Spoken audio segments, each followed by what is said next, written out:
आइए सीखते हैं रासायनिक समीकरण संतुलन। यहाँ पे एक समीकरण दिया गया है जो एक तरफ तो कुछ और दिखा रहा है, दूसरी तरफ तो कुछ और दिखा रहा है, अर्थात लेफ्ट हैंड साइड पे कुछ अलग वैल्यू दे रहा है एंड राइट हैंड साइड पे कुछ अलग वैल्यू दे रहा है। तो इन वैल्यू को संतुलन में करना है। जो एरो का निशान है वो यही दर्शाता है कि ये दोनों संतुलन में होने चाहिए। तो संतुलित कैसे करना है वो जानते हैं। तो सबसे पहले लिखना है यहाँ फेरियम अर्थात Fe और उसके साथ में O, ये दोनों एक ही कैटेगरी अर्थात एक ही पार्ट में है। तो इसीलिए यहाँ Fe की संख्या 2 है और ऑक्सीजन की संख्या 3 है। ऑक्सीजन के तत्व 3 है और Fe की 2 है। वहीं आगे एल्युमिनियम अर्थात एल्युमिनियम जो एक तत्व के साथ मिलकर बना है, इसका तत्व 1 है।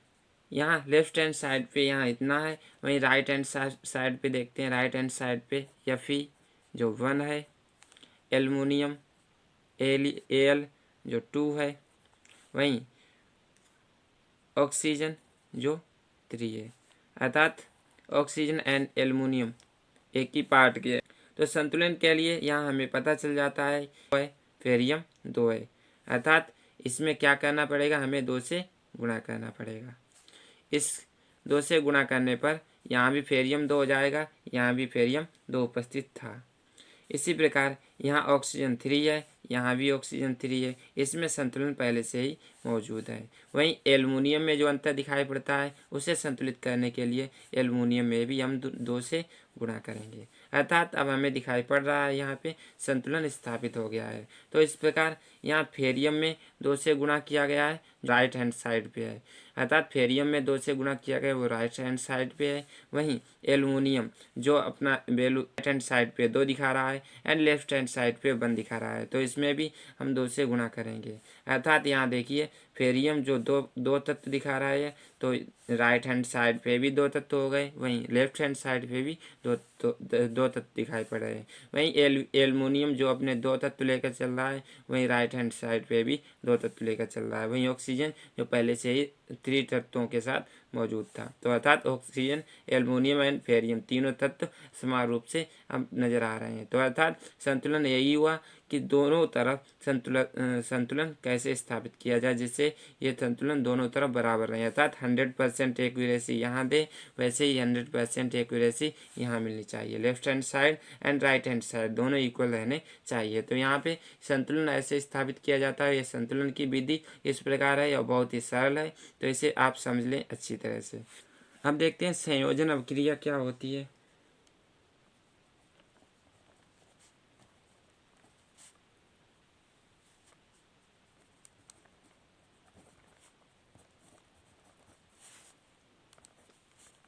वह अभिक्रिया जिसमें 2 या 2 से अधिक तत्व या पदार्थ मिलकर उत्पाद उत्पन्न करते हैं, उत्पाद बनाते हैं।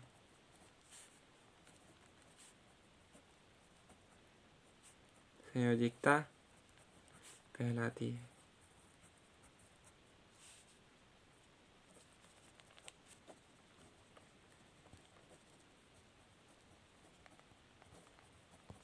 अमोनिया जिसे NH3 के रूप में व्यक्त किया जाता है, हाइड्रोजन क्लोराइड,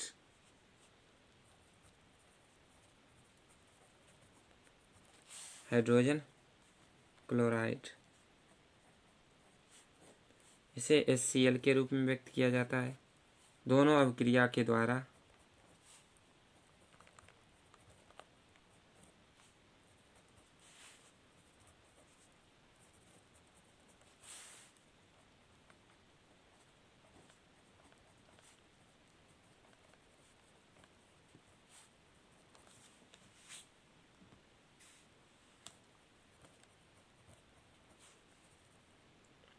NH4Cl जिसे सफेद धुआं कहते हैं,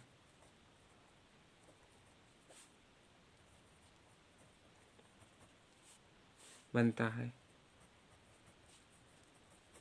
ये था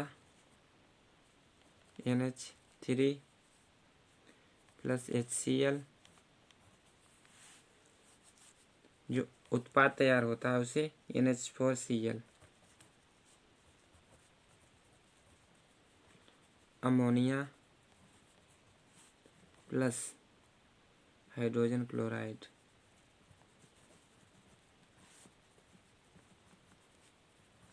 अमोनियम क्लोराइड।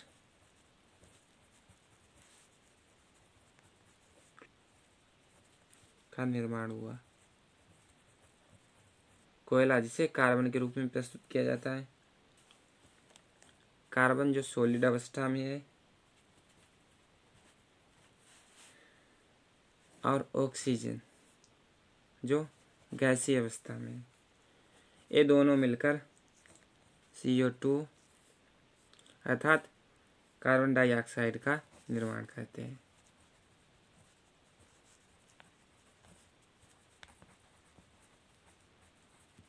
यहाँ पे कार्बन और ऑक्सीजन जब इनका दोनों का दहन किया गया उसके बाद जो कार्बन डाइऑक्साइड तैयार हुई उसे उत्पाद के रूप में व्यक्त किया गया अर्थात यह संयोजन अभिक्रिया थी। अब आगे देखते हैं वियोजन अभिक्रिया।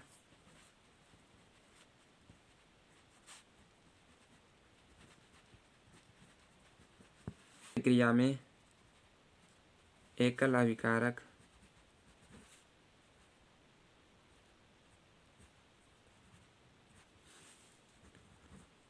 वियोजित या विखंडित होकर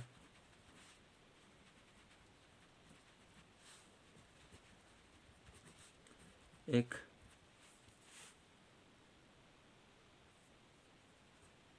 नया रूप जो दो या दो से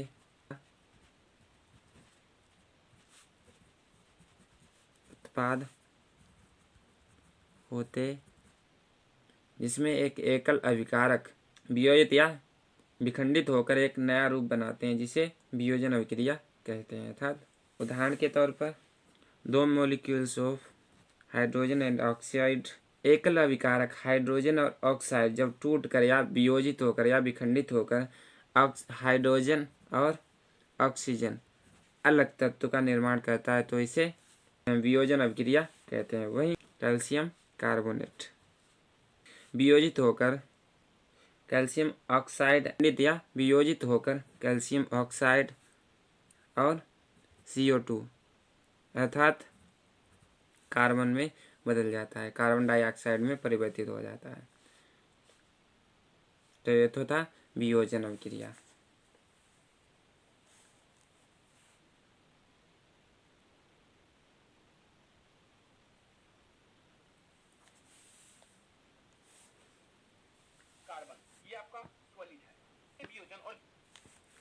अर्थात एकल तत्व द्वारा दो अलग तत्वों का निर्माण वियोजन प्रक्रिया कहलाता है।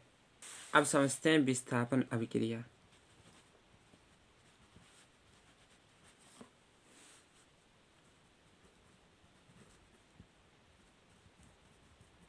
ऐसी अभिक्रिया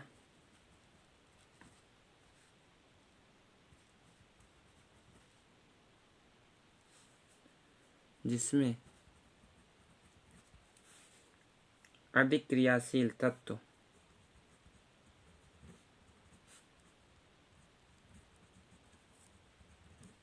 अपने से कम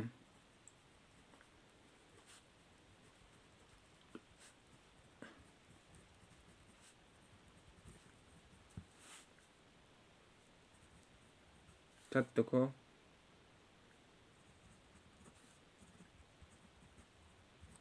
उसके यौगिक से विस्थापित कर देता है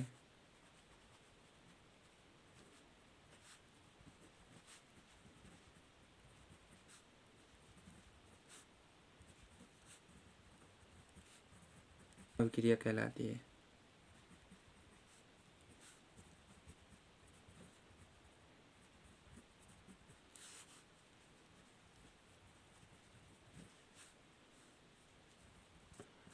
अर्थात ऐसी अभिक्रिया जिसमें अधिक क्रियाशील तत्व अपने से कम क्रियाशील तत्व को उसके योग्य से विस्थापित कर देता है, अर्थात विस्थापन अभिक्रिया कहलाती है। इसके उदाहरण देखते हैं।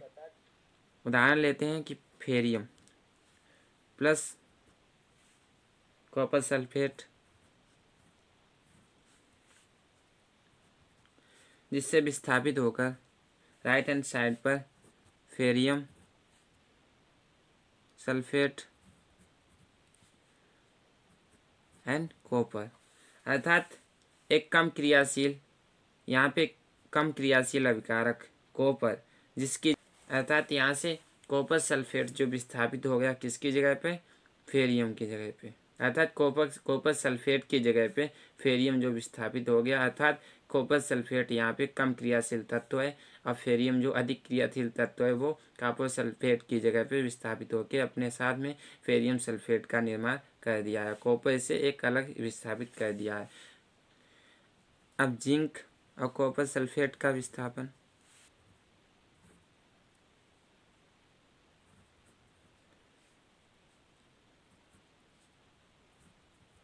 अर्थात इससे देखने को मिलता है कि कॉपर एक कम क्रियाशील तत्व है जो इस जगह पे जिंक के साथ विस्थापन किया है, अर्थात कॉपर सल्फेट की जगह जो विस्थापन मिला है वो जिंक के द्वारा मिला है। यहाँ पे कॉपर सल्फेट और जो जिंक सल्फेट है उसका विस्थापन दिखाई पड़ रहा है।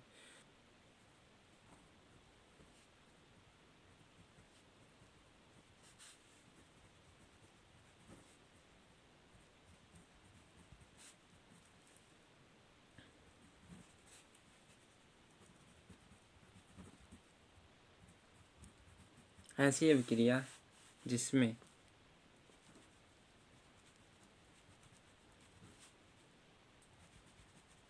अभिकारकों के बीच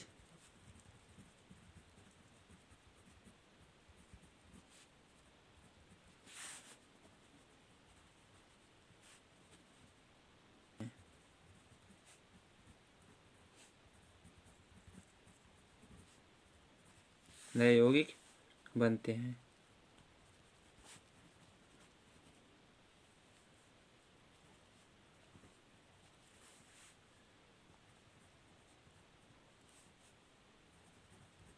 यहाँ पे बेरियम क्लोराइड और पोटेशियम सल्फेट इनका विस्थापन दिखाया जा रहा है। बेरियम सल्फेट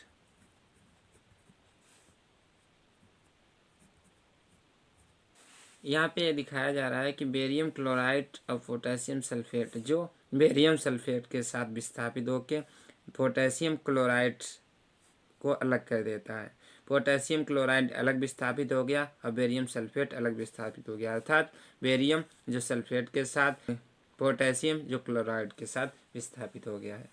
यहाँ पे द्विविस्थापन प्रक्रिया अपनाई गई है। Barium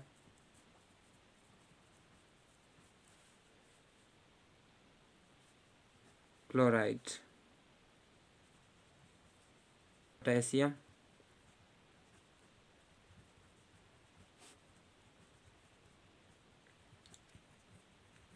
barium sulphate plus potassium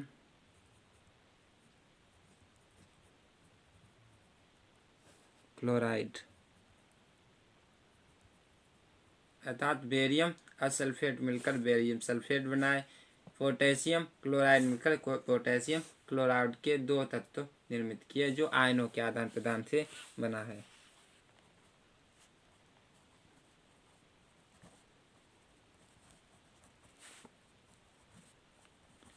जिस रासायनिक अभिक्रिया के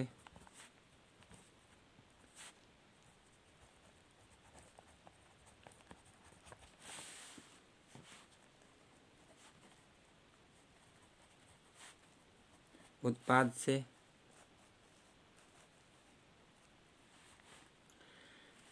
ऊष्मा का निर्माण होता है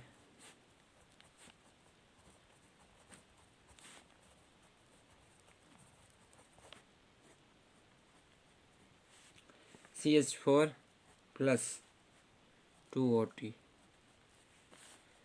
जो CO2 प्लस 2H2O प्लस ऊष्मा।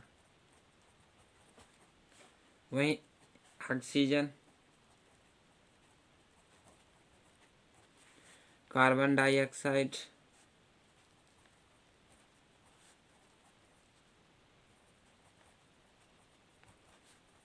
H2O यानी जल। इस सब क्रिया में मीथेन और ऑक्सीजन मिलाकर जो कार्बन डाइऑक्साइड और जल और प्लस ऊष्मा का निर्माण करते हैं, इसे ऊष्माक्षेपी अभिक्रिया कहते हैं। जानते हैं ऊष्मा शोषी अभिक्रिया।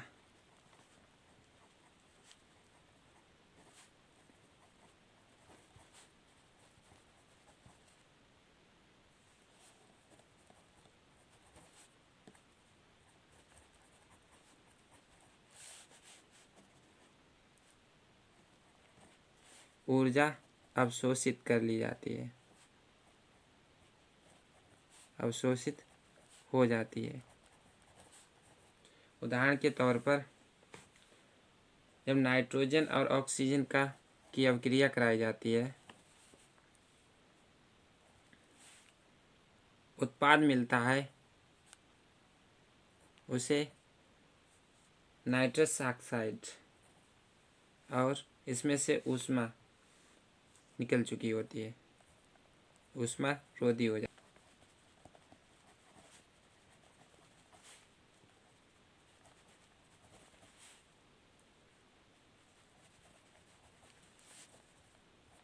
किसी पदार्थ द्वारा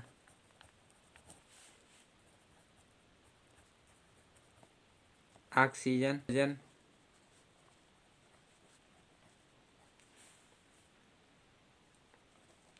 या धन विद्युतीय तत्व धनावेश त्यागना ऑक्सीजन अभिक्रिया कहलाती है।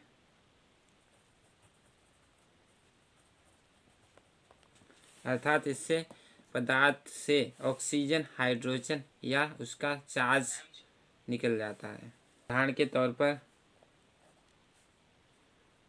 मैग्नीशियम और ऑक्सीजन की जब क्रिया कराई जाती है, तो जो उत्पाद के रूप में मैग्नीशियम ऑक्साइड जो ऑक्सीजन रहित होता है, अर्थात जिसे चूड़ा ऑक्सीजन,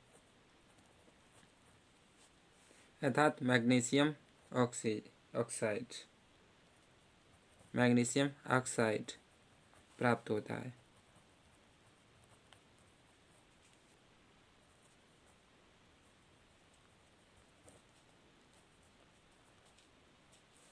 का जुड़ना क्या कहलाता है? ऑक्सीजन। यहाँ 2Mg अर्थात मैग्नीशियम और ऑक्सीजन जो अलग अलग तत्व थे, यहाँ जो उत्पाद के रूप में प्राप्त हुए उसमें ऑक्सीजन और मैग्नीशियम दोनों एक साथ प्राप्त हुए, इसीलिए ऑक्सीजन प्रक्रिया कहलाई, अर्थात ऑक्सीकरण प्रक्रिया कहलाई।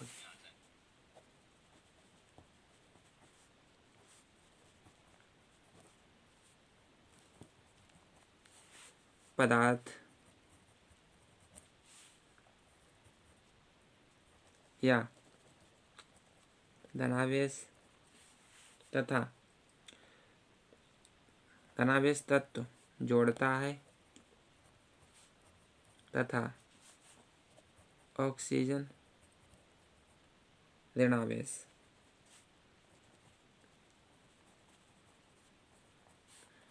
तत्व त्यागता है। उदाहरण के तौर पर कॉपर ऑक्सीजन जो उत्पाद के रूप में कॉपर हाइड्रॉक्साइड के रूप में प्राप्त होता है। अब समझते हैं रेडॉक्स अभिक्रिया।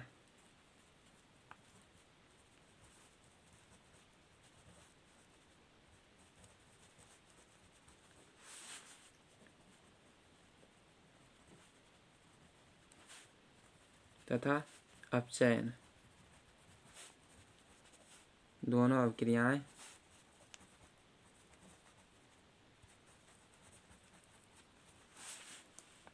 भाग लेती हैं। उदाहरण के तौर पर जिंक जो कॉपर सल्फेट के साथ मिलकर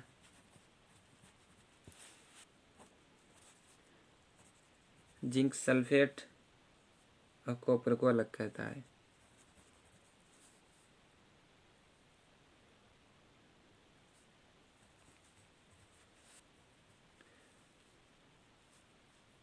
इस अभिक्रिया को अपचयन अपक्रिया कह सकते हैं।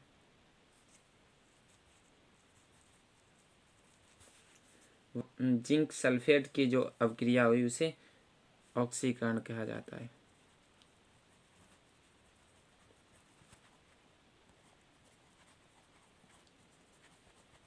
धातु का नमी धारण करना।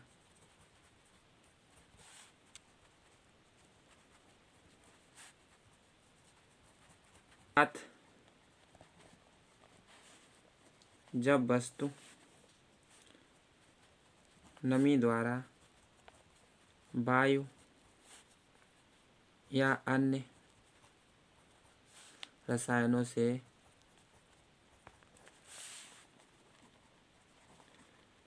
अभिक्रिया कर धीरे धीरे नष्ट हो जाती है तो इस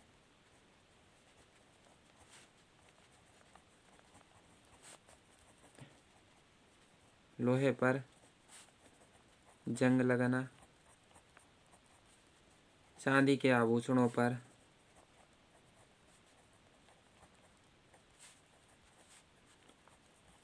काली परत किसे कहते हैं।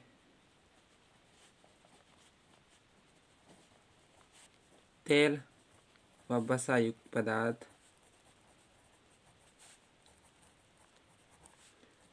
जब अधिक समय तक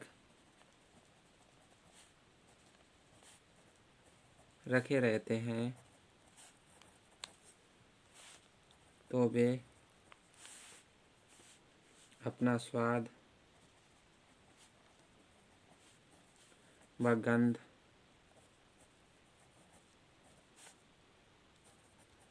खो देते हैं। इसे विकृत गंधिता कहते हैं।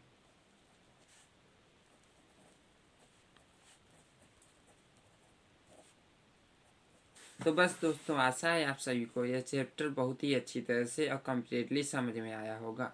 यह चैप्टर में जो भी इम्पोर्टेंट टॉपिक्स हैं, इस चैप्टर में जो भी इम्पोर्टेंट टॉपिक्स हैं उन सभी को क्लियर किया हम यहाँ पे। इससे बढ़कर आपके एग्जाम्स में कुछ भी नहीं आने वाला है। यहाँ से आपके सभी क्वेश्चंस, चाहे एग्जाम्स के हों चाहे कम्पिटिटिव एग्जाम्स के हों, सभी क्वेश्चंस क्लियर हो जाएंगे। आशा है आप सभी को यह नॉलेज अच्छी लगी होगी। अगर इस वीडियो से आपको जरा सा भी सपोर्ट मिला है तो हमारे इस चैनल को सब्सक्राइब कीजिए, वीडियो को लाइक कीजिए, ताकि इस तरह की ढेर सारी वीडियोज़ मैं आगे भी लाता रहूँ। धन्यवाद। जय हिंद, जय भारत, वंदे मातरम।